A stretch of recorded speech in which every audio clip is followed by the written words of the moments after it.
ще го публикуваме тук в църквата, за да може, защото е нужно в цялата общност и не само за нашата църква, за цялата църква. Но преди това кажи 24 хиляди. Не, чакай. 24 старейшини. Добре. Ще покана тук 5 сестри. Казвам сестри, защото после най-накрая на проповедта ще ви кажа защо сестри кани. Ще покана тук сестра Минка, 5 сестри. Сестра Минка, заповядай насам.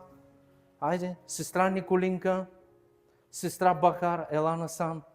Ще демонстрирам нещо с вас, за да можем да бъдем потребни на хората, на наши брати и сестри. Сестра Кезо, и ти също. Още една сестра, още една сестра. Още една сестра. Чакай сега, да видя хубаво. Кой иска да играе? Иска ли да играе на тази игра някоя сестра тази сутрин? Айде, с желание. Иска ли не? Няма, ще видите много страхотно нещо. Айде, иска ли една сестра? Айде, сестри, моля ви се. Айде една сестра да стане. Сестра Дида, ела ти, щом гледаш надолу, тебе ще извикам. Сега. Щом гледаш надолу, ти ще дойдеш тук сега. Щом гледаш много надолу, понеже си казваш да не ме видят мене да извикат. Другите пък по-сериозно отпреде, гледат чившки ли те, има ли кураж. Пък е страх сигурно, коли се викат, коли ще направи сега. Ще използвам тези сестри тази сутрин за едно добро нещо, за което ще бъде от полза. Искам да са такова ти на кръг. На кръг. Направете се така на кръг. Айде. Обаче по средата искам. Много стисна. От страх ли е това? От страх ли е ли?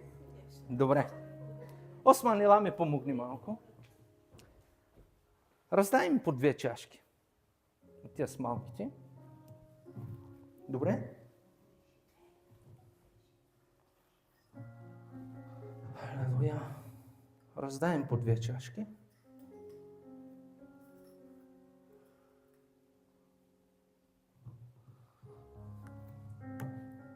Ще помоля сестрата тук, ела насам. Айде. Отвори тази вода и им сипи в чашките вода.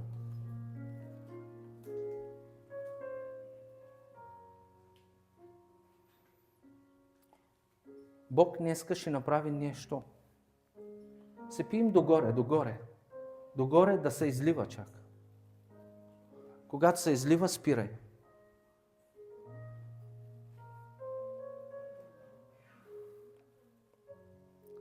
Вие пък направете там нещо. Ръкопляскайте за Бога нещо.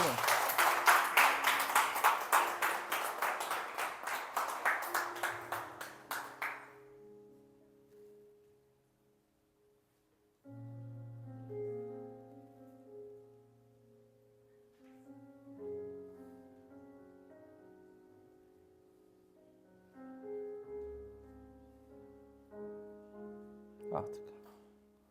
Внимайте да не го разливате, защото това е опасно. Опасно е да разливаш. Ако го разливаш на земята, чуйте, готови ли сте? Добре.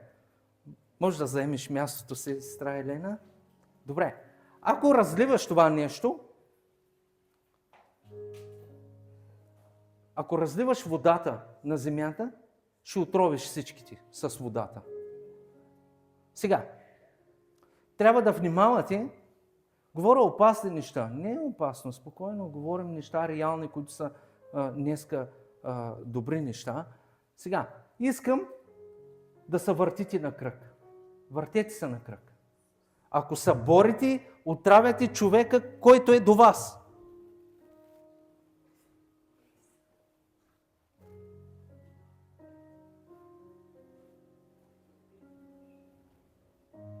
Ръкопляскаме.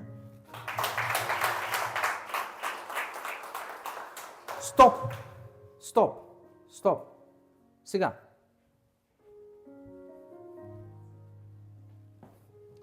Сестра Бахар, може ли да те питам нещо? Видя ли нещо Видя ли нещо? Какво видя? Гледам тук да ни го оставя на земята. Гледаш да ни го изтървеш. Да. И аз като сестрата гледам да ни изсипа. Гледаш да не ги изсипваш. Защо не гледаш другите? Не знам. Що? Концентриране си тук. Да. Добре? Окей. Ти, сестра, какво видя? Чашите да ни разсипвам вода. Добре? Окей. Ти, сестра, Аз също с чашите. защо чашите? Ами ни Да ни гледаш. се борят, за да ни отровят всичките около мен. Ти, сестра, защо? Да не съборя водата. Мгм. Добре? Брат Осман, помогни им, вземи чашите вече, защото ги гледам, страх ги фана. Те трябва принцип да ги пият. Нали казахме, че това е отрова сега, нека да ни я пият. Помогни, сестра Елена, помогни, вземи от тях. Айде, помогнете им. Айде. Така, пред църквата. Искам да питам вас сега, брати и сестри. Това е един стар клип, който го видяхме всички. Се сещате, че една сестра отишла при пастора. Нали го знаете този клип? Отишла при пастора, казала, аз ще изляза от църквата, и той казал, преди да излезеш, може ли да минеш през един малък изпит? И той дал пълна чаша с вода и тя започнала да обикаля из църквата на кръг в това и ги е питал, видя ли някой дали ти е направил нещо?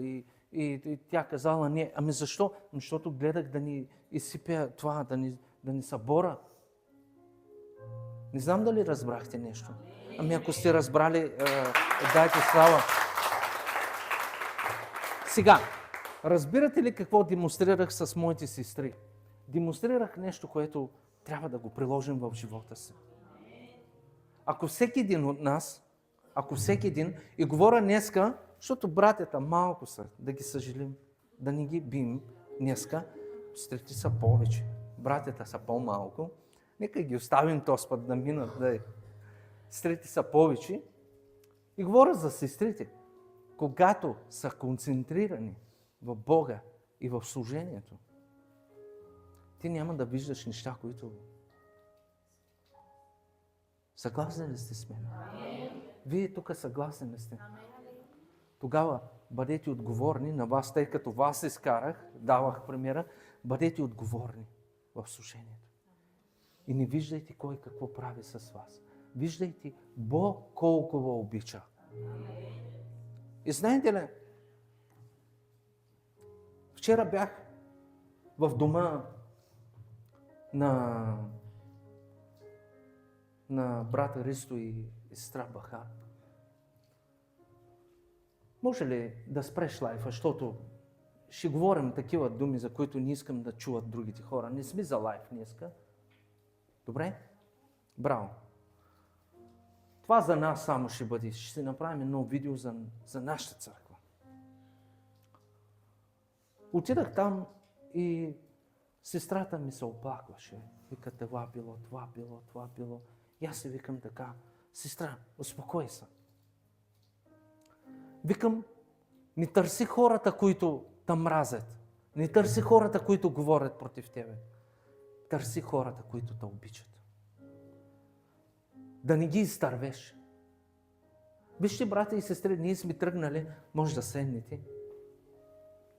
Благодаря ви, Бог да ви благослови за жертвата. Знаете ли, и днеска сме тръгнали да отрежем всичките си връзки с всеки. Дори с баща ти и с майка ти, с детето ти, с свекърва ти, с свекъра ти. Тръгнали сме така и от той нагоре, че сме и християни, нали?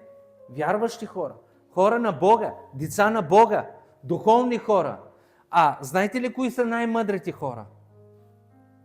Духовните, вярващите, защото Бог излива мъдрост. Кажи мъдрост. Мъдрост. Това е важно. И сме тръгнали, ако днеска ми говори сестра Ганка нещо, бе, кома интересува, ще я отрежа. Сестра Дида, ще я отрежа. сестра Валута ще отрежа, брат Мишо ще го отрежа и оставаме накрая без нищо. Изведнъж около нас никой няма. А знаете ли, че всичко става с хора? Всичко става. Не дей, дето има една дума, не дей да се биеш в гърди, че си ти. Това е гордост. Имаш нужда от приятелчи, имаш нужда от брат, имаш нужда от близки, имаш нужда от отношения. Ако близките ти говорят против тебе, ако братята, сестрите говорят против тебе, не губи отношенията си. Не бъди лош заради лошите хора. Това винаги го казвам, брати и сестри. Това винаги го казвам. Съгласни ли сте с мене? И сме тръгнали с всеки един да разрушим връзките си, отношенията си. Тогава, като разрушим с всеки един, като се развалим отношенията, дори и с най-близките, тогава какво правим? С Бог как ще бъдат отношенията? Как ще бъдат отношенията ни с Бог? Казва, как така мене обичаш, който не ме виждаш?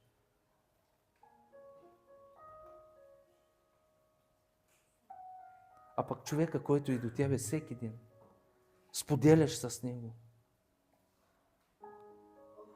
Знаете ли?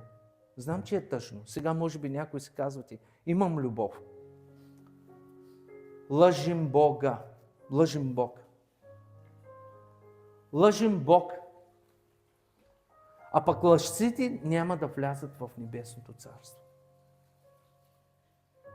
Библията ни говори дори и враговете си да обичаме.